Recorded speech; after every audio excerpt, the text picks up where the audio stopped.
Hello ladies and gentlemen, Big Daddy Top Hat here. Throughout the last couple of years on this channel, we have been taking in-depth looks at many of the colourful characters who make up the Street Fighter universe. From the iconic fighters who appeared in Street Fighter 2 to lesser celebrated fighters who are yet to achieve the athletes of the Second World Warrior Tournament's level of fame. In today's episode we shall be looking at one of the latter as we analyse the life and times of Sean, one of the many fighters who were billed to lead the new generation, who over the course of the last 25 years have amounted to very little in comparison to the fighters of Street Fighter 2, who to this day remain strong, recognisable household names.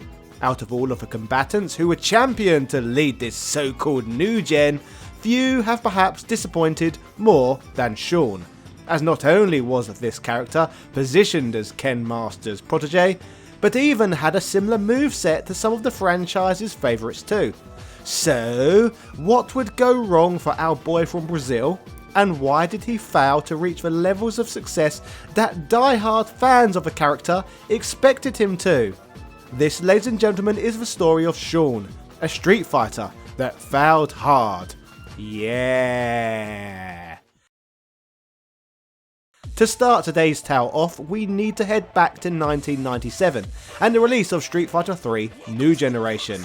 This was a pivotal time for the Street Fighter franchise and the first true sequel to the 1991 classic Street Fighter 2 The World Warrior, and the first entry produced in the series that featured a story that chronologically preceded the classic.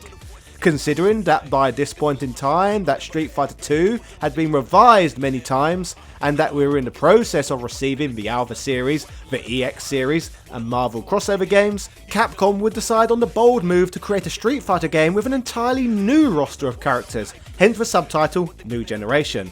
After all, the classic characters already had plenty of places available to shine. While this is the case, it is speculated that due to fan pressure, Capcom would half go back on this move and include Ryu and Ken as playable characters in the game anyway. It is for this reason that many people have often speculated as to why Sean was created, as he is a fighter who is very similar to the former, but still fits the new generation mould. Essentially, many believe that he should have become the new Ken Masters if he was given a little more space to shine away from the established big guns. What may come as a surprise to some though, is that Sean was not created for the game until Street Fighter 3 versions of Ken and Ryu had already been made, with Street Fighter 3 series producer director Tomoshi Sadamoto offering up in an interview the real reason as to why this character exists.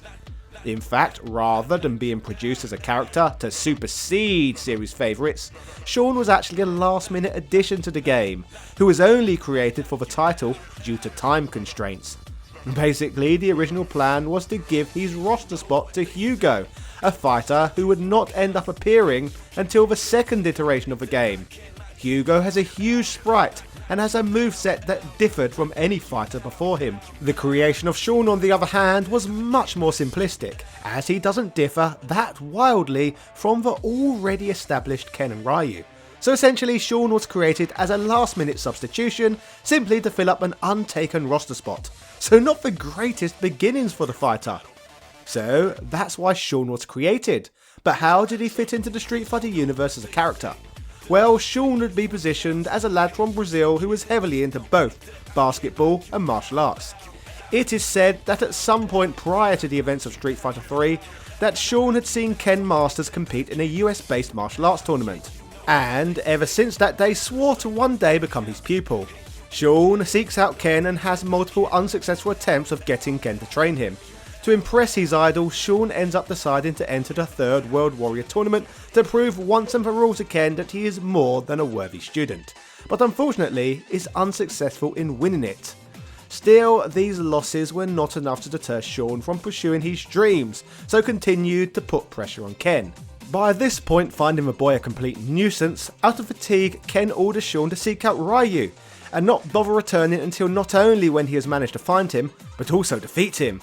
You see, Ken did not view that he had time to take on a student anyway, as in many ways he had gone home and become a family man, who was spending his life maintaining a family home, raising a child and making love to his beautiful wife. Due to the challenges of life, it was through this time frame that Ken's relationship with Ryu becomes strained, so sending Sean off to fight him was killing two birds with one stone. The end of a playthrough with Sean in both New Generation and Second Impact sees Sean finally find Ryu, with him challenging him to a fight. So how did one of the faces of the New Generation do in an encounter against one of the series veterans? Well, he bloody got battered, of course. Not only does Sean fight Ryu and lose, but he fights him and loses over and over and over again, essentially being jobbed out to the Hulk Hogan of the Street Fighter franchise, no matter how hard he tries. No way was a franchise favourite like Ryu giving up their spot to a jabroni like Sean anytime soon, or at any time in the next 25 years for that matter, and counting either. As to this day, no one from the so-called New Generation has still ever managed to successfully prove themselves in the story's canon. Humbled by this experience, Sean would spend an entire year training alone. While this was Sean's introduction to the world as a character, but what would he actually bring to the table in these games as a fighter? Well, as expected from his conception, he would fight in the same style as Ken and Ryu. But there are of course notable differences in his style which canonically can be put down to his inexperience. The most striking difference is of course his ability to shoot projectiles, which are only available to Sean as a super art. Under normal circumstances he usually performs a two-handed Shoryuken, but can do a more traditional one as a further super art, which still differs from Ken and Ryu's. Essentially, this puts over the student element of Sean's character in combat, that he can only perform certain iconic moves with a lot of extreme focus. Unique to Sean, he has a third super art known as the Hyper Tornado, and possesses an overhead wheel kick and a rushing tackle. Amusingly, he is also able to shoot a basketball like a Hadouken, however it doesn't do much damage. Despite being positioned in the story as a Ken wannabe student, Sean would prove very popular in the world of competitive play. Well, popular amongst a small audience who actually got New Generation and Second Impact back in the day anyway. Which I guess is not that surprising considering that the majority of Street Fighter players only ever want to play as Ryu and Ken anyway. And bearing his similarities in mind, it is no wonder those boring FGC buggers loved a bit of Sean too. Basically, Sean functioned as a wise pick due to his ability to easily inflict high amounts of damage. While as a fighter he wasn't great at inflicting much pain when linking super arts after special moves, his Ryubi Kayaki, a move name I am certainly shamelessly butchering, is great for countering fireballs. His tornado is also known to be easily comboed, and his Dragon Smash can not only inflict high amounts of damage, but also doubles up as a high priority 2-hit anti-air uppercut. So it is no wonder competitive players like to play as Sean, even though the character himself was positioned as a jobber. Sadly though, Sean's rise as a popular choice of fighter would not last for long, which of course brings us along to Street Fighter 3 Third Strike, the third iteration of Street Fighter 3, which features a story that takes place after the previous Street Fighter 3 games. Story-wise, with this game, Sean sets off for a US martial arts tournament to prove to Ken that he has drastically improved and is much better a fighter than when he got battered by Ryu. Reflecting on Sean's win-loss record, Ken proceeds to tell Sean that his current abilities are an embarrassment, leaving Sean to develop his own fighting style. After a playthrough as Sean in Third Strike, Sean's ending reveals that he in fact proved Ken wrong and managed to win the US martial arts tournament. But sadly for our wannabe hero, he awakens to realise that it was all no more than a dream, Dallas style. The reality for Sean was not only did he not win the tournament, but he didn't even manage to get past the qualifying round, losing to a no-name fighter in the process. Poor Sean. Ken tells him he lost as he didn't train himself properly and tells him to train harder next time, with Ken telling him he will take revenge against his opponents by winning the next tournament himself. Sean's Third Strike ending concludes with him in a dismayed state, but vows to win someday. Ken ends up winning the tournament, with Ken even offering Sean the trophy as a prize for at least training hard, but Sean declines, insisting he will win it himself one day. Sadly for Sean, it wasn't just bad news of him in the story canon either, as in competitive play in Third Strike, he was made weaker than in his previous outings too. For example, his powerful Dragon Smash that made him a decent pick in second attack was severely toned down in both effectiveness and damage, and a number of other changes were made that also made him less appealing. It seems that Capcom not only wanted to further embed Sean's character status as a student, but by making him weaker, players could now use him to intentionally give themselves a handicap against others. While this still marks Sean's most significant video game appearance to date, he would make a cameo in Marvel vs. Capcom in Ryu's pre-fight introduction, as well as appearing in his ending, as well as showing up in the dreadful Capcom Fighting Evolution in Pyron's ending and in the background of the New York City stage. Rather hilariously, and probably the only time we'll ever mention this game, it may come as a shock to you, but in 2001, Sean actually received his very own video game. An obscure mobile game that was released exclusively in Japan, known as Sean's Basket, which is certainly a strange little factoid. Sean would not surface in another Street Fighter game until the release of Street Fighter V many years later, a game that canonically occurs prior to that of Street Fighter III. Sadly, in this one, Sean was not made playable at all, although as a character his lore was more deeply expanded upon. Street Fighter V features a mode known as a Shadow Falls, one story that ties many characters from the title into one cohesive narrative. While we cannot play as Sean in this game, we can instead play as his older sister Laura and learn more about his family as a whole. Laura Matsuda, sister of Sean Matsuda, fights using the family's custom jiu-jitsu, known as Matsuda Jiu-Jitsu. So it becomes clear that his links to fighting go far beyond his obsession with Ken Masters. In this story, a young Sean is seen playing Mega Man on a handheld gaming device, but his signal is jammed, which was caused by interference by M. Bice's super weapon. Here Sean notices that his sister has one of the keys that are needed to fully control it. Later, Sean is confronted by Fang from the Shadaloo Syndicate, a man who would become M. Bison's minion after Sagat left his post.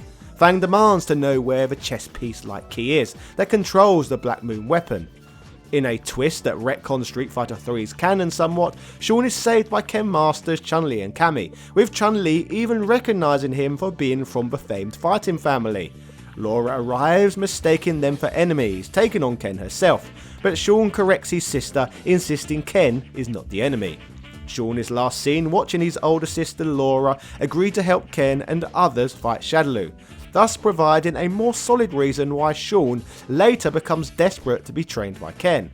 While Street Fighter V certainly does help better explain Sean's involvement in Street Fighter III, what is rather sad is not only do we see him get battered and foul in that game with no real redemption, but sadly 25 years on, we have still not seen Sean succeed as the new generation fighter he was promised to be.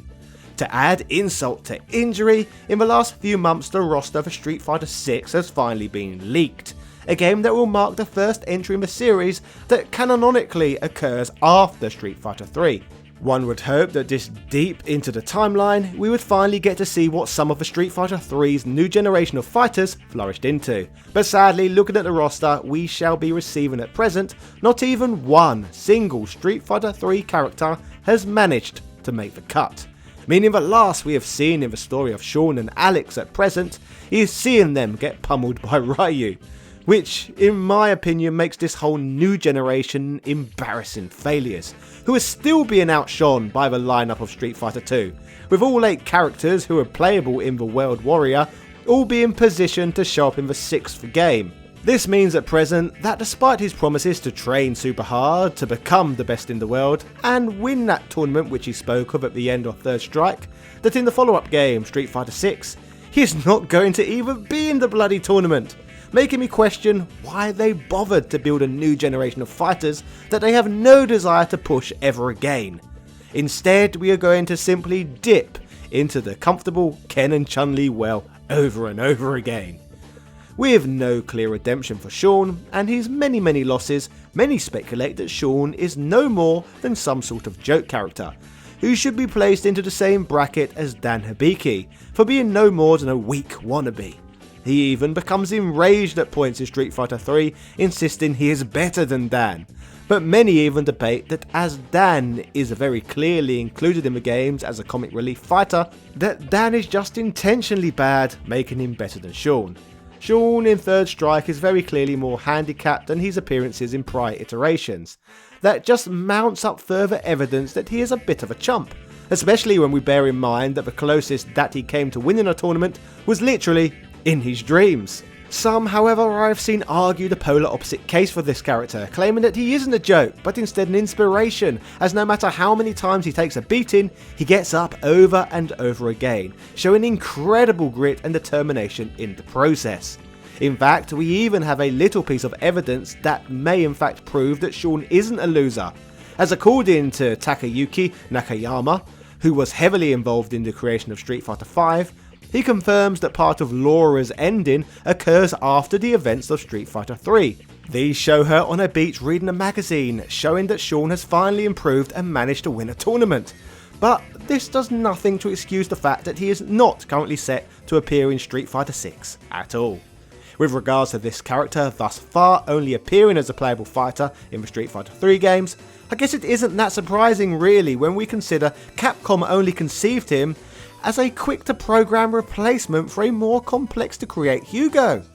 Further to this, it has become more and more clear that Capcom have zero intention to ever let the past go and stop promoting the characters of Street Fighter 2, as I guess why bother to try and fix what isn't broken. But with all this in mind, it is no shocker that in the last 25 years, Sean has now fouled hard. In fact, many fans speculate that the reason why he won't be in Street Fighter 6, despite canon suggesting that he should have been otherwise, is due to the fact that he is literally dead. With many fan theories suggesting that the reason why Ken looks so unhappy and dishevelled in his Street Fighter 6 artwork is that he is still mourning the loss of his fallen student. But at this stage, only time will reveal if there is any truth to any of this. So for now, Sean as a character has been little more than a bit of a disappointment.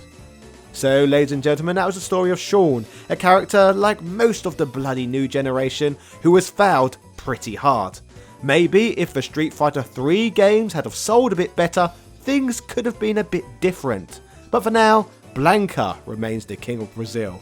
If you enjoyed this video breaking down this character's existence, you may find pleasure in one of my previous videos discussing the failure who was Alex, a fighter who Capcom poorly positioned as the new face of the franchise in the past. Videos like this are made in part possible due to the wonderful people who support my work over on Patreon. Speaking of whom, special shout outs go out to A Murder of Crows, Carl Johnson, Sebastian Velez, Heo, Paula Lopez, Nostalgia Collector, Ben Harradine, Corioma Senior, Ron Dinch, Evan Border, Philip Manth, Azur Arkai, Dropkin Varela, Michael Calix, Ego, Jordan Durant, Ian Boyle, Nick Daniels, Priscilla, Daniel Daly, Computer Man, House of Attained, Gary Pinkett, ECU Professor, Johnny Holly, August Piazza, Justin Wang, Capcom vs SNK, Hermes Gonzalez, Man Shovel, Michael Hall, Sang Hee, Norma Stitz, Langston Miller, Noob, Sarah Powell, Flaming Renee, Marvin Araliga, TOG Driver, Louis Viant, John Bates, David Bale, Chris Fisk, Rick67, Antonio Rodriguez, Craig Jenkins, Synth Spaces, Punk Toast, Steve, Awesome Jacket Dude, and everybody else who backs my work over on the Patreon platform. Thank you for being a part of the most exclusive club on all of YouTube. But anyone can join, so is it exclusive really? So just shut the hell up and become one of my Patreon backers. That'd be much appreciated. Thank you. Bye.